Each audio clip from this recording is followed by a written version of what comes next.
Hey everyone, welcome back to the channel. If you've been looking for a quick, no-hassle way to capture leads or collect information on your website, today's video is exactly what you need. I'm going to show you how to embed a HubSpot form onto your website in just a few minutes.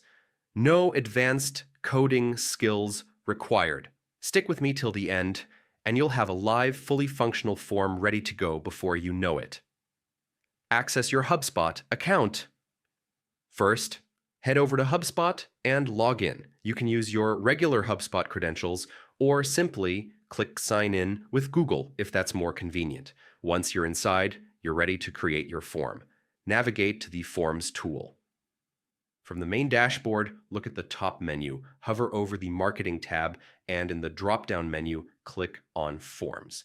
This is where all of your form creation and management happens.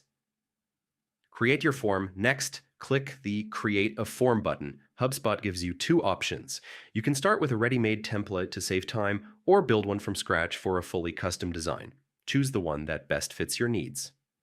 Customize and review.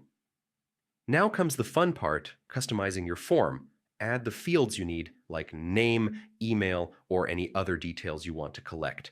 Drag and drop to rearrange them and tweak the design until it matches your brand. Once you're satisfied, hit Review and Update to finalize the form. Retrieve the embed code. With your form ready, click on the Get Embed Code button. HubSpot will generate a short piece of HTML code for you. Click Copy to save it to your clipboard.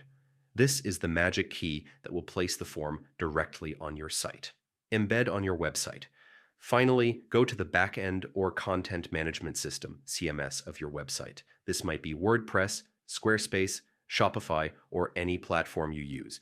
Open the page where you want the form to appear and switch to the HTML or code view. Paste the embed code exactly where you want the form to show up.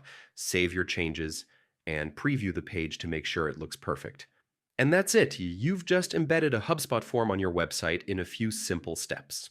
Now you can start capturing leads, collecting data, or signing up subscribers without any hassle. If you found this guide helpful, give it a thumbs up and subscribe for more quick and practical tutorials like this one. Thanks for watching, and I'll see you in the next video.